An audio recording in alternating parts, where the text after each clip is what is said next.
Amigos y familia de Betel al Mundo, me alegro muchísimo de estar acá y les mando un fuerte saludo y un fuerte abrazo a la distancia. Mi nombre es Franco Rocha y te doy la bienvenida a esto que es Mente Joven. Así es. Y la reflexión de hoy le voy a poner de otra manera, pero la llamé espiral áurea. Le voy a poner círculo infinito, pero no, dije vamos a ponerle espiral áurea. Y ahora te voy a decir por qué. Así que vamos a arrancar por ahí, ¿les parece? Perdón si me ves hablando un poco fuerte, un poco pila, pero quiero que capte bien la voz, el micrófono y la cámara, así que estoy como ahí viendo. Pero bueno, vamos a arrancar con lo que nos compete. ¿Por qué decidí llamar la reflexión espiral áurea? Bueno, te voy a contar que la espiral áurea es un nombre que se utiliza mucho en el ámbito de la fotografía o inclusive en la publicidad. ¿Por qué? Porque es un método, ¿sí?, que se utiliza para sacar fotografías, para ya sea algún aviso publicitario, alguna placa o alguna publicidad, lo que sea. Esta espiral áurea, o también llamada espiral de Fibonacci, es una fórmula que se utiliza para poder sacar fotografías. Esta que ves acá, por ejemplo, en la cual vas a poder encontrar una manera muy distintiva de sacar una foto, porque vas a ver una especie de círculo, una especie de caracol, una especie de espiral, una especie de círculo, en el cual va a desembocar en un punto en específico. El fotógrafo que saca la fotografía busca que vos te centres en ese centro en el cual vos te tenés que enfocar. Existen reglas así, esta es una regla básica de la fotografía, al igual que la regla de los tercios, donde vas a poder ver a la fotografía dividida en distintas partes para que puedas centrar la información que querés captar y para que el receptor pueda recibir esa información en la cual vos querés capturar y querés centrarte, ¿ok? Espero que no haya sido muy difícil, pero resumiendo básicamente, la espiral áurea funciona para que vos en la fotografía puedas enfocarte en un punto en específico en el cual vos querés llamar la atención. Ok, una vez dicho esto, te voy a decir a qué me recuerda. Ok, y vos me podrás preguntar qué tiene que ver esto que me estás contando de la espiral áurea, espiral de Fibonacci, o otro nombre que le iba a poner, círculo infinito, con la palabra de Dios, o con el mensaje de hoy, por ejemplo. Bueno, déjame decirte que este método de fotografía me hizo acordar mucho a una historia que cumple un patrón muy repetitivo y muy circular que constantemente termina en lo mismo. Y esto tiene que ver y sucede en el libro de Jueces, que es una historia que se cuenta en distintas partecitas, en distintas historias que forman un patrón, que conforman una historia en su totalidad. Una historia que es bastante triste, pero que si dejamos ver a través de todas esas cosas malas, esos sucesos malos que suceden en Jueces, podemos ver un mensaje bastante positivo. Ok, vamos a arrancar con el contexto. Contexto. Arrancamos con la historia de Josué.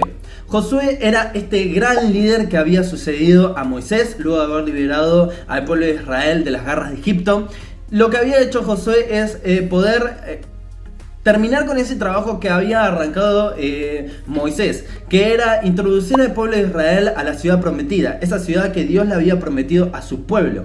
Luego de eso, el pueblo, las 12 tribus se habían dividido en todo el territorio y Josué muere. Ahí es donde arranca Jueces, en la muerte de Josué, ya que Israel se había quedado sin un líder, sin un representante. Eso quiere decir que se habían quedado a la deriva porque siempre se olvidaban de Dios. Y cada vez que se les iba algún líder acá en la tierra, ellos como que se desvirtuaban un poco y se olvidaban del Señor. Ahí es donde arranca la historia de Jueces. Ya arranca un poco triste porque el pueblo se había olvidado de sus tradiciones, de lo que Dios había hecho. Habían pasado muchísimos años, no es que había sucedido al otro día, no es que al otro día se habían olvidado de Dios. No, pasaron muchos años. La nueva generación se había olvidado de lo que Dios había hecho por ellos y de dónde los había sacado del poder. Entonces se sentían sin un líder, se sentían a la deriva. Ok, ahí es donde arranca Jueces. En el capítulo 1 y en el capítulo 2 nos explica muy bien esto. En el capítulo 2 de Jueces nos muestra cómo los israelitas desobedecen al Señor. En el versículo 10, después de que murieron todos los de esa generación, creció otra que no conocía al Señor ni recordaba las cosas poderosas que Él había hecho por Israel. Los israelitas hicieron lo malo a los ojos del Señor y sirvieron a las imágenes de Baal. Por otro lado, en Jueces 3, en el versículo 1, nos dice que el Señor dejó a ciertas naciones en la tierra para poner a prueba a los israelitas que no habían conocido las guerras de Canaán. Lo hizo para enseñar a pelear en la guerra a las generaciones de israelitas que no tenían experiencia en el campo de batalla. Acá podemos ver uno de los primeros patrones que suceden en esta especie de espiral o círculo infinito, que es cómo los israelitas se olvidan del Señor sin importar todo lo que Él había hecho por ellos. Luego de eso, de que se olvidan, empiezan a perder ciertas batallas. Pero en el versículo 9 dice: cuando el pueblo de Israel clamó al Señor por ayuda, el Señor levantó a un libertador para salvarlos. Se llamaba Otoniel, hijo de Cenaz, un hermano menor de Caleb. El espíritu del Señor vino sobre él y comenzó a ser juez de Israel. Entró en guerra contra Cusán, Risataim, rey de Aram, y el Señor le dio la victoria sobre él. Acá podemos ver otro patrón, que es que luego de que los israelitas pierden el camino y empiezan a perder las batallas contra los pueblos que estaban alrededor de ellos, empiezan a clamar y se arrepienten, ¿sí? Entonces empiezan a clamar por ayuda al Señor. Y en la compasión del Señor les envía un líder, ¿sí? Esta especie de juez. Que como vemos, un juez no es como esos jueces que podemos encontrar hoy en día en las cortes. No se trata de eso. Un juez en aquella época se trataba de un libertador, un representante, ¿sí? Que los ayudaba a librar de todo tipo de batallas. Estos libertadores o estos jueces, ¿sí? Estos grandes líderes nacían de pueblos pequeños, eran personas que tal vez tenían muchísimos errores como nos puede pasar a vos y a mí, pero el Señor obraba en ellos y los convertía en un gran líder. Así es como el Señor lo ayudaba al pueblo de Israel, trayendo a una persona para que los pudiera liderar. Luego de que ganaran esa batalla con la ayuda de este primer juez que era Otoniel, en el versículo 11 dice que hubo paz en la tierra durante 40 años. ¿Pero qué pasó? Luego murió Otoniel, hijo de Cenaz. Ok, acá se cierra como esta especie de círculo, el último patrón, la muerte del líder, donde luego de ganar una batalla o luego de ganar varias batallas y ayudar al pueblo de Israel para que volvieran al camino, muere y el pueblo de Israel vuelve a caer. Acá es donde se vuelve a repetir el patrón. ¿Y por qué te digo esto? Porque otra vez el pueblo de Israel se olvida de Dios luego de estos 40 años, luego de que muriera su primer juez, se olvidan otra vez del Señor y vuelven a cometer los mismos errores que cometieron al principio. ¿Qué vuelve a pasar? Vuelven a pedir ayuda. Luego, en el capítulo 3 de Jueces, versículo 2 dice que de nuevo los israelitas hicieron lo malo a los ojos del Señor, y por la maldad de ellos el Señor le dio dominio sobre Israel al rey Eglón, de Moab. Eglón se alió con los amonitas y los amalecitas y salió a pelear, derrotó a Israel y tomó posesión de Jericó, la ciudad de las palmeras. Sin embargo, cuando el pueblo de Israel clamó al Señor por ayuda, el Señor nuevamente levantó un libertador para salvarlos.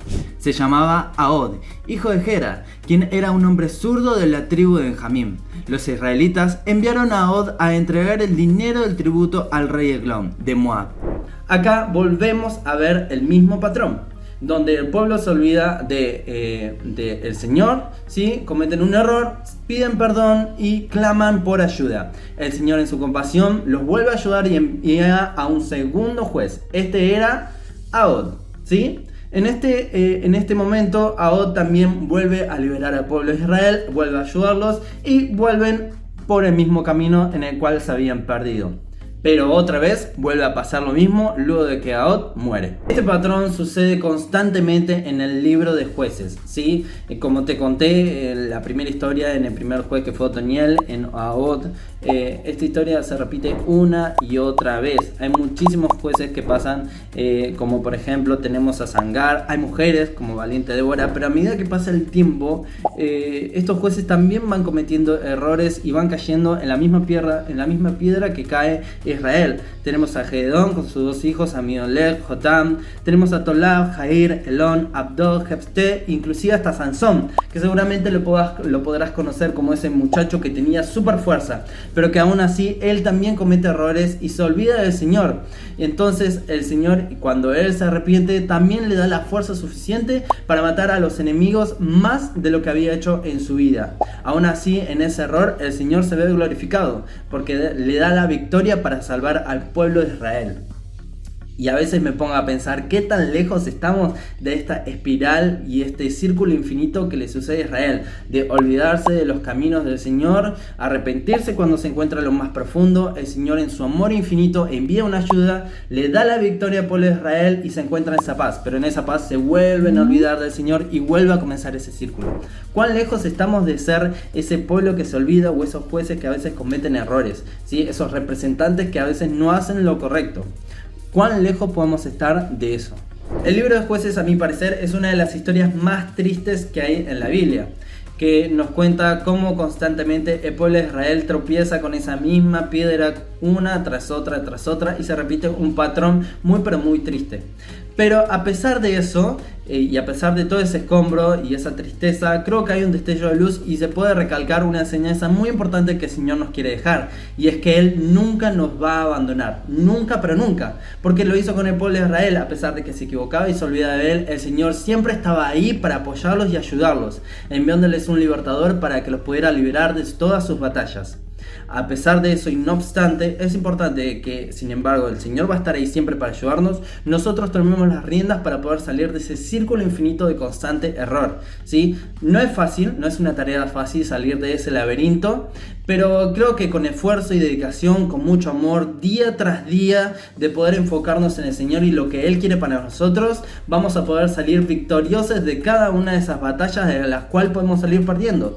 Pero el Señor siempre va a estar ahí para ayudarnos. Así que es importante que recuerdes esto, de que podemos ser esos jueces que el Señor los saca de un lugar, son las personas insignificantes, personas con muchos errores, pero que Él pule para poder sacarlos fuertes y liberar a todo el pueblo que Él los representa. Vos podés ser uno de esos jueces, pero es importante que escuchemos atentamente lo que el Espíritu Santo tiene para decirnos y cómo guiarnos para poder salir de esa espiral áurea. Así que no tengas miedo, sé fuerte y valiente, como dice en su palabra, que el Señor siempre va a estar ahí para nosotros, ayudándonos en todo lo que necesitemos. Pero es importante que nosotros salgamos de ese círculo infinito para poder ganar cada una de las batallas que el Señor tiene preparado para nosotros, para que podamos crecer día tras día. Dios te bendiga.